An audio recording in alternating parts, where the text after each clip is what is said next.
Hi, I'm Zibby Owens, and you're listening to Moms Don't Have Time to Read Books. This 30-minute podcast features a new author interviewed by me every single day, 365 days a year, for about 30 minutes. I am also the publisher for Zibby Books, which publishes 12 books a year in fiction and memoir. Our books are already out now. You can check it out on zibbybooks.com. And we have a magazine called Zibby Mag, where we have lots of wonderful essays and lifestyle features. That's at zibbymag.com. We have classes at zibbyclasses.com. And I recently opened a bookstore in LA called Zibby's Bookshop at 1113 Montana Avenue at 11th Street in Santa Monica. I hope that you are able to enjoy some of our other offerings. But this here podcast is the basis of all of it and started in 2018. And no matter what I do, this is basically my favorite thing. Enjoy.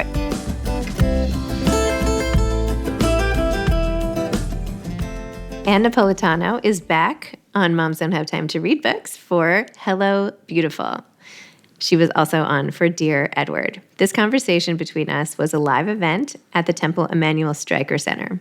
Ann's novel, Hello Beautiful, was published in March 2023 and was an instant New York Times bestseller. It was the 100th Oprah Book Club pick. Dear Edward was published in January 2020 and was an instant New York Times bestseller, a Read with Jenna selection, and was released on February 3rd as an Apple TV Plus series starring Connie Britton. It was named one of the best books of 2020 by The Washington Post, The Boston Globe, Real Simple, Fast Company, Women's World, Parade, Library Reads, and Amazon. Ann is also the author of the novels A Good Hard Look and Within Arm's Reach. She was the associate editor of One Story Literary Magazine for 6 years and received an MFA from New York University. She has taught fiction writing for Brooklyn College's MFA program, New York University's School of Continuing and Professional Studies, and for Gotham Writers Workshop.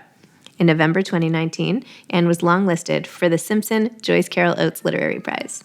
A Good Hard Look was published in the United States by Penguin. The novel appeared on the Southern Independent Bestseller list and was one of NPR's Best of 2011 picks. It was also an Indie Next pick and an Okra pick. Her first novel, Within Arm's Reach, was adapted and staged as a theatrical production in New York City in 2014. Ann lives in Brooklyn with her husband and 2 children. Thank you for having us. It's a pleasure to be here. And before we start, I just wanted to acknowledge everything going on in the world for a minute. Here we are at the Temple Emmanuel Streicker Center, just days after this catastrophic attack. And by no means do I want to turn this into anything political, but I have been just, like many of you on here, I'm sure, like sick, physically sick, crying, just so, our hearts go out to all of the people affected, the families, everybody there, everybody in the world. And I just wanted to send my own condolences and my own just visceral feelings about how upsetting it all is. And, all this history that we've learned about all of the attacks in the Holocaust. And now all of a sudden it just feels like, okay, well, we learned this all for a reason and now just pay attention. And anyway, I'll stop there, but just wanted everybody to feel like it was okay to discuss and it's in the world. And I am with you and my heart is just broken. So anyway, wanted to just start with that. Thank you for speaking to that. Moving on. Okay. Ann, Hello Beautiful, masterpiece book. And by the way, there is nothing more uplifting when the world is crazy and confusing and upsetting than diving into a fabulous, immersive read like Hello Beautiful, which I could not put down. And like I'm sure everybody on here, I'm just such a huge fan. Your writing is sensational. I know I talked to you about Dear Edward a while back and now back again for Hello Beautiful. So Ann, welcome. Sorry to monopolize at the beginning. This will be all about you from now on. No. I'm glad you spoke to that. And thank you, Zibby. Thanks so much. It's lovely to speak to you again. Me too. For anybody who perhaps has not read Hello Beautiful, can you give just like the 2-line? Because I bet most people here have already read it, but it's possible that this is a big sales opportunity for you. Here you go. Sure. I end up describing it differently every time. So here goes for this time. It takes place between 1960 and 2008. It's set mostly in Chicago. And it starts with a sad little boy named William Waters who grows up and moves to Chicago and is sort of taken in by a family of 4 sisters, the Padavano sisters, who have a very connected, loving home, which is the opposite of the home that he came from. And the combination of his history with their family and love ends up having sort of involved, it changes all of their lives for the better and for the worse over the next 30 years. Wow. And you have this gift of writing about very sad boys. Where is this coming from? I know. I know. I don't know. I don't know why I do that. I mean, the sadness, I guess I understand. I don't know why I put it into sad boys, but I have two boys. I have two sons, and part of it, I think, is that I'm worried about my boys. I'm worried about all the children of the world. I'm worried about how men are raised and grown and seen, and the beauty and the sadness that they have in them, like everyone else has. And I want to make sure they're going to be okay. So in a way, in my books, I think I'm trying to make sure that it's possible for them to be okay, even when the world is really scary and precarious and often incredibly sad. Wow. And where did this idea come from? And how long were you working on this? I know Dear Edward took quite a while.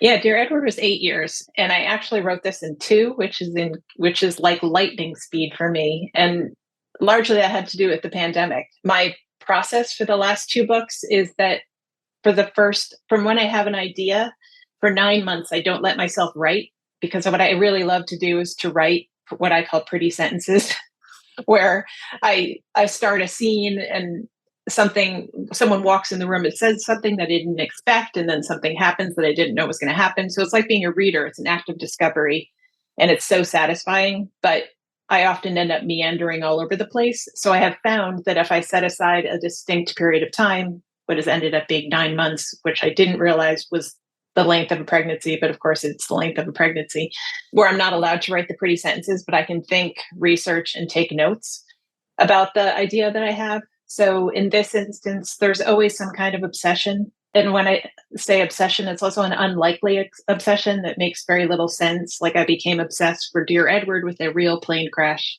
despite generally not wanting to hear about plane crashes or not having, an interest in aviation per se. And for this book, it was a fascination with the history of basketball, despite being a soccer player growing up and being married to an Englishman who plays soccer and having two sons who play soccer. I became obsessed with the history of basketball. And I had this image of a lonely little boy dribbling a basketball. And then also I have an uncle who lives in Chicago. And when I was little, I grew up in New Jersey, and he used to send me postcards, and they would always be addressed "Hello, Beautiful."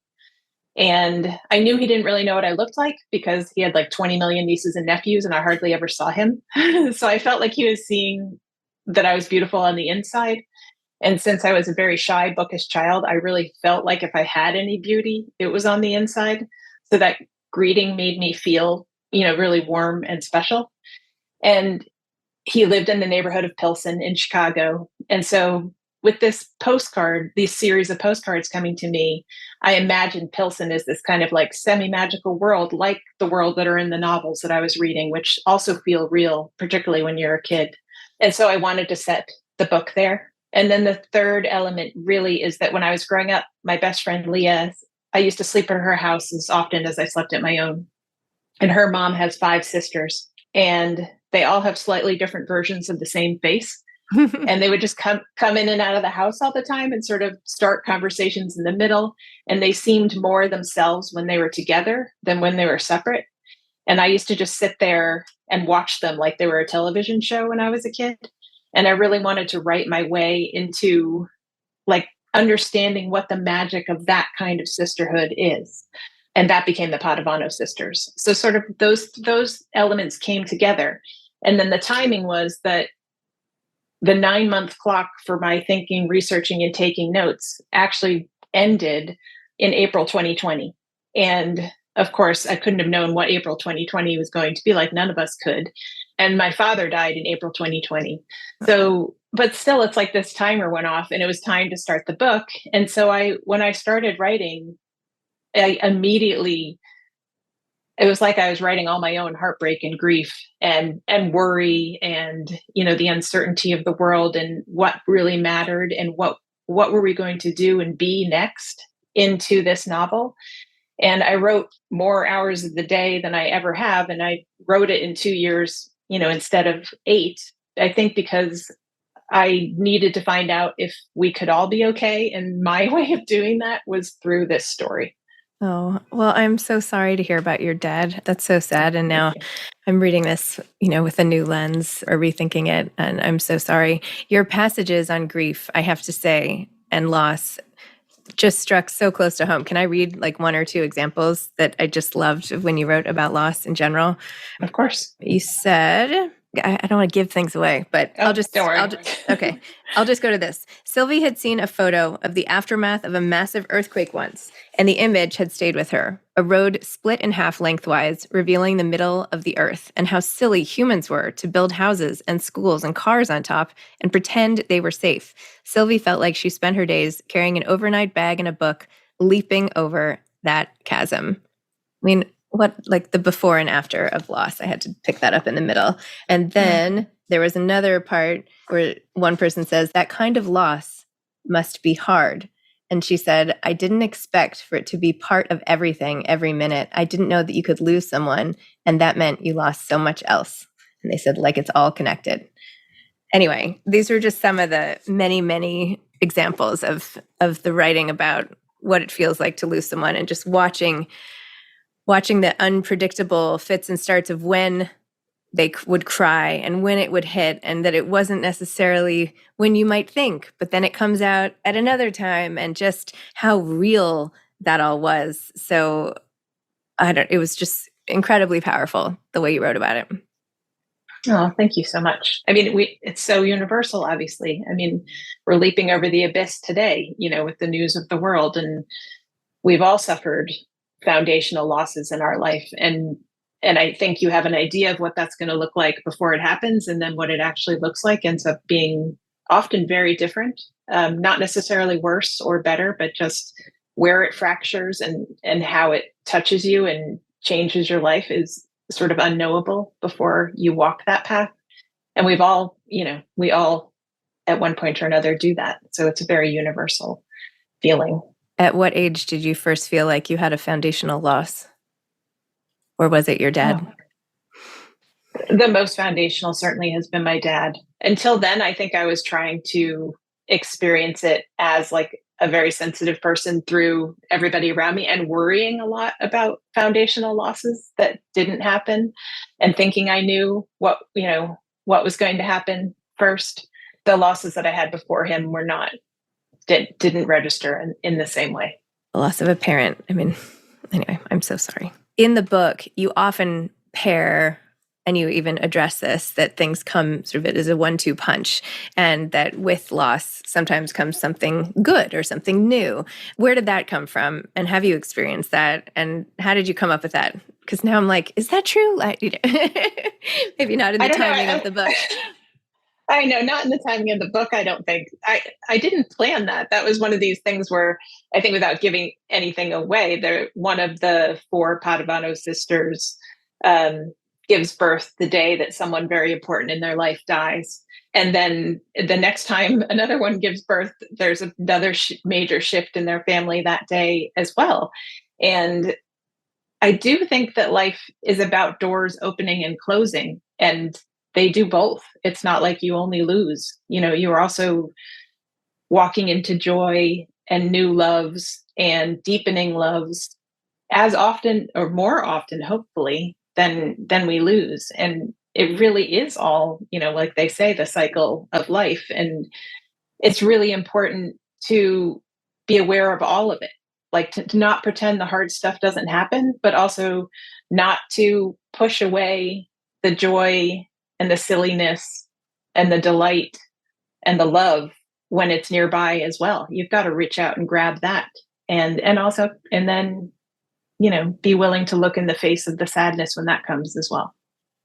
So beautiful. I only have a brother. I don't have a sister. But the way you wrote about those close bonds of sisterhood, and I just can't get the image of the 2 sisters, on the couch, just fitting into each other, like they were just enmeshed. And even later when you talk about, almost the shadow of the other person, and just how enmeshed these girls all were. Not enmeshed sounds negative, just how close and how unique that bond was. Tell me about writing that. And Do you have a sister? I feel like you don't have a sister, but did I make that up? I don't know. No, I do. I have a brother and a sister and a half sister. Okay, sorry.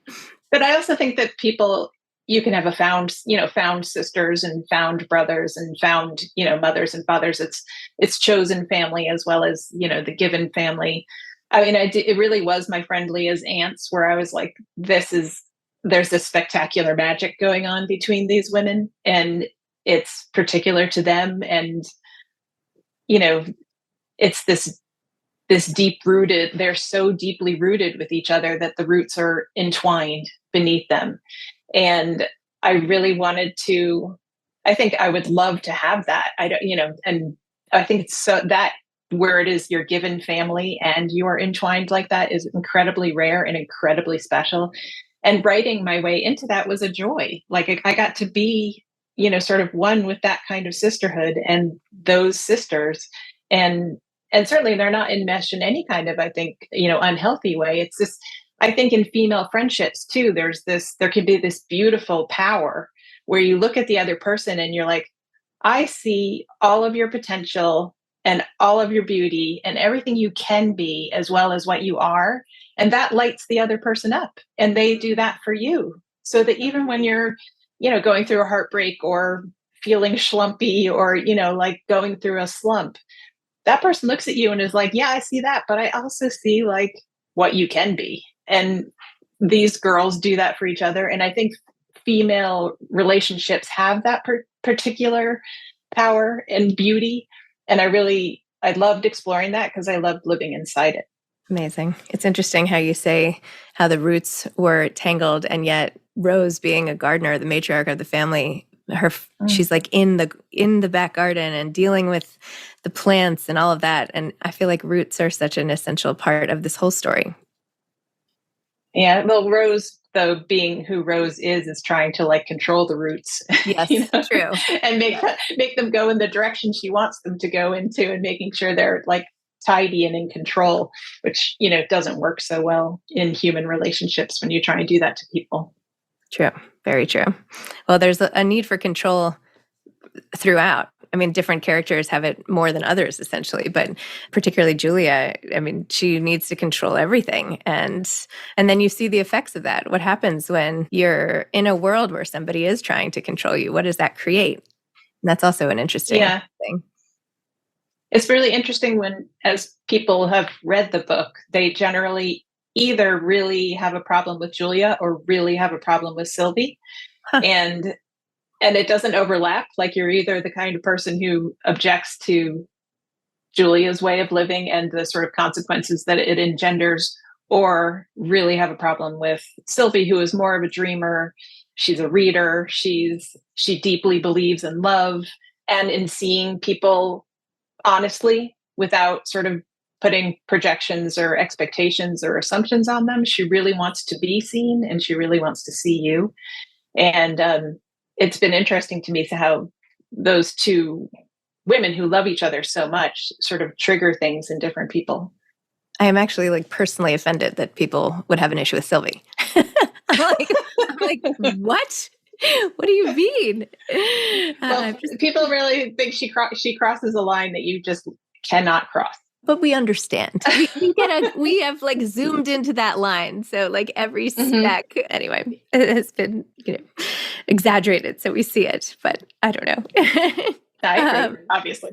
But you also, I mean, I know we touched on the sisterhood, but you also did a beautiful job writing about men's friendships, which, Kent and William's friendship, you don't often read that as much. The bonds of, being together, standing through, saying like, oh no, I'm going to be here for you. And just even like showing up when his former teammates, just like showing up on the benches and being like, I'm going to be here every week. I mean, it makes me cry just to think about it. It's so beautiful. It's so nice. Oh. You don't see that enough, I feel like. Thank you. That was one of the side effects of that unexpected for me of, where like an obsession leads me into the story where I'm like, okay, I'm going to write about basketball. I don't know why exactly. Yeah. And one of the things that I really loved writing was about being on a team. And really, I think this goes for everybody, but often particularly for boys and young men, is that the great thing about a team is that it takes all kinds on a team. Like you can't have a team of all golden boy stars. You need role players. You need like the gutsy guy who's running up and down the court. You need the sort of brainy one who's figuring out the plays. You need the star. You need the major athlete. And because teams need all of those things, they welcome the misfits, basically. They welcome the peculiar person who isn't necessarily very good at, forming friendships or, having conversations or anything like that. And that's what William is. But within the infrastructure of a team, men are allowed to love each other. Like they're allowed to slap each other on the back or to notice that one of them is having some problems and just show up for them they feel within themselves that that's okay because they're teammates. So it gives them this place where they can really show their love for each other and it's a great privilege when you can show up for someone in their hard time. Like it's such a gift for yourself to be able to do that. And the team nature of it allows them to do that. It allows Kent and William to have this beautiful friendship that is started from a place that has like expectations that allow it. So I really did love writing about what it means to be on a team for these men. Well, my main takeaway is if I am ever given a set of floor seats to any basketball game, I am calling you. Oh, awesome. I'm kidding. I mean, I haven't even been to a basketball game in a long time. I could sense all of your passion for it and all of the knowledge, and that was really wonderful. And there's something too about being able to anticipate how slight injuries, physical or emotional, then sort of ricochet throughout life, right? And you demonstrate this in a lot of ways, whether it's an emotional slight or an accident or something. And no matter how much you focus on it or try to change the narrative, it's going to push you in one direction, and all you can do is then try to accommodate it versus fix it. Yeah, for William in playing basketball, which is what he loves to do more than anything else. And I think because he was this lonely little boy dribbling a basketball, it is sort of the activity that has allowed him to sort of function and hold himself together, has always been having the outlet of basketball. So when he has a physical injury in college, and it's his second one, so it's sort of career ending, he's injured physically, but it removes this sort of emotional crutch that he's been using for his whole life too. So it really is like we're so absolutely, it's the mind body, we're a whole entity. Like you can't injure one part of us without taking down the larger system. And that's really what happens to William. And of course these things happen on a dime. You step off a curb and you break your ankle, and and then you have to come back from that, not only like in rehabbing your ankle, but like you just that will take you down. And these are the moments where you need the people around you to step forward, but it leads to a reckoning within your bones and within like, who am I going to be in response to this, and what does this mean for who I want to be next? And it was interesting to me to explore that for athletes, but also in the effect that it has on all of us. So when I finished the book, I was like, I have just been on such a journey.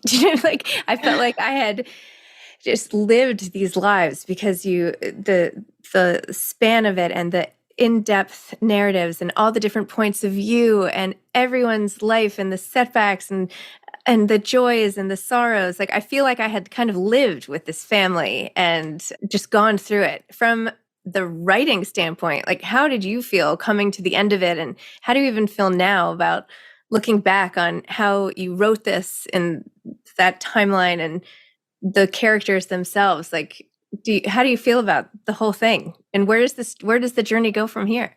Yeah, I get depressed every time I finish a book. And this was the worst one, where particularly because of the process of the sort of book writing, publishing timeline, where you finally finish. And generally the last like 6 months of writing a book, or for me anyway, are completely immersive, where you're just trying to pull all the threads together that you weren't even able to see before, because the story is there. And I've now created the world so it's fully real. It's the 3D universe that I am living inside and loving, and I love all these characters, and I love being in that world as much, if not more, than I love being in my real world. And then all of a sudden, you get it to where it's singing, and meaning really just that it's complete, it's real, it's true. And then I have to hand it over. And when you hand it over, you're actually handing it over to the copywriting phase, which means like copy editors take it and they put it into the sort of software of the publisher. So it's actually not even on my computer anymore. So it's really gone, and no one has read it yet, like except for like 6 people at Random House. So no one, it's like it doesn't exist. It's like it went from, it's like you're standing in the middle, of the world, and it's gone completely silent, and no one else knows about it, and you don't have it with you anymore. And I get really depressed. And the only thing that makes me feel better is getting a new idea. And it normally takes me a couple months for that to happen. So I had a few like just emotional months where I was just hoping and thinking, okay, this has to go away eventually. But I just love them. So, and I still love them. But once people start reading it, at least like, even if it's like a Goodreads review, or not Goodreads, whatever it is that they do in their early reviews, and someone will be like, I loved Sylvie, and I'll be like, I love Sylvie too. Like at least I feel like it lives. It's like living somewhere. So yes, that's the process. And then I get excited because I have a new idea and a new world to start building and live in. And then I feel like I'm going to be okay again. I can't live with just the real world.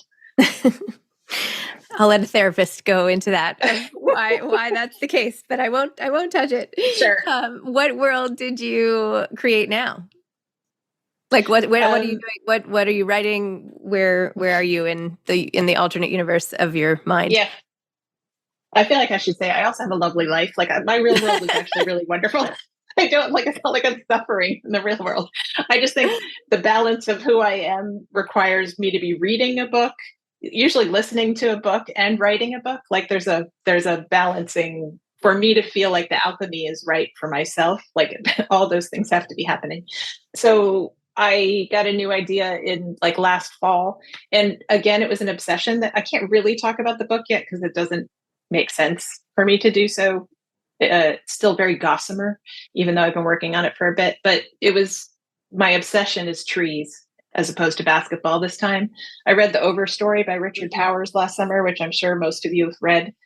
Magnificent, remarkable novel. And when I was finished with it, he's like, kind of like genius level, brainy, beautiful writer, everything. And when I finish a book that I really, really, really am blown away by, I always listen to like every interview I can find with that writer.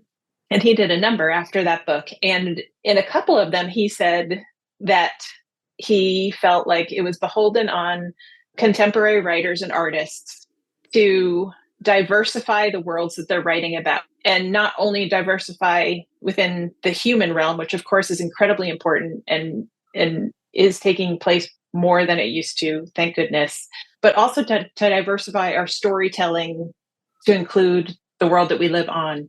And that kind of art is one of the necessary things that we need as humans to raise our consciousness in the way that it has to be raised for us to actually remain humans on this earth, to look at the world as, an organisms that we are fully related to. We have like 99% of our DNA is like similar to that of much of the rest of the animal kingdom, the plant kingdom. So when he said that, I felt like charged with it. Like I was like, it's true. We do need to do that. I do need to do that. So I've been reading a lot about trees, and the book I'm writing now takes place on a cul-de-sac in New Jersey, in the town that I grew up in, basically, that's surrounded by a forest. And it's as much about the people on that cul-de-sac as it is about the trees and the forest and the world around it. Oh my gosh, well, that sounds amazing. Did your life change after becoming an Oprah's Book Club pick? Yes, I think so. Yes.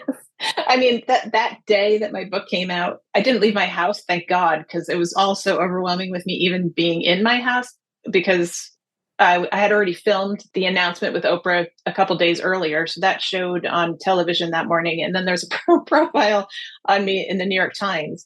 And it was like the most overstimulating day of my life. And thank God I didn't leave my house. I mean, Oprah is, she's Oprah. It's like she's a force of nature. She's a force of democratization of literature. She's done so much to make so many people, put books in the hands of so many people and turn non-readers into readers, and to spread her love of fiction. And I definitely felt like, she put her hand on my shoulder and I was like, oh, this is different. This is amazing. So yes and no. I mean, I still me, and I hardly leave my house. And, but I'm incredibly grateful. And it was like her calling me on the phone to tell me I think that and I don't even think it was the most exciting thing that's ever happened to me in my life, for sure. Did you even believe it was her? No, I thought it was a robocall. Like I thought, because like you answer your phone and like, it's like, hi, Ann, this is Bill Clinton. I'd like you to vote for, like they have those very clever recordings now that call you. And I thought it was Oprah, like as a robocall. But then I was like, this doesn't sound exactly like a robocall. So I said, Oprah Winfrey. And then she started talking in sentences that made it clear that she was not robotic. So yes, I did not believe it. Wow. Well, congratulations. Well deserved. There's a moment where Rose, the mom, allows us to see parts of her that I think it was Sylvie in the moment realized, like, maybe my mom does have little parts of each of us in her. And this this brusque sort of front hides a lot of different pieces of us. I imagine there are different pieces of these characters that live in you. But is there one that you feel is most resonant with anything to do with you yourself as a woman? Yeah, I mean, the short answer is definitely Sylvie. But I actually feel like I share a lot of DNA with all of the characters except for Rose and Julia. And I love Rose and Julia, but I just am not them in any way, really.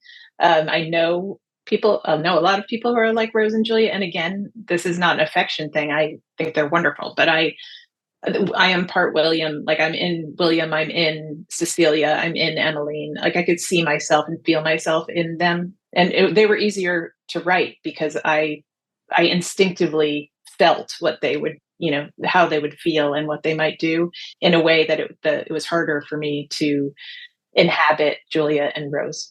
Amazing. Well, brilliant job. It was so good. Oh my gosh. Well, thank you. I know we're just about out of time here. Thank you so much. Thank you, Zibby. Thank you, Ann. All right. Stay safe. Thanks for listening to this episode of Moms Don't Have Time to Read Books. Don't forget to follow me on Instagram at Zibby Owens and at Moms Don't Have Time to Read Books. Also sign up for my newsletter at zibbyowens.com and sign up for my virtual book club and meet lots of authors on Zoom every other week. Thanks so much to Steve and Ryan at Texture Sound for the sound editing. And thank you to Morning Moon Productions for providing this fantastic intro and outro music.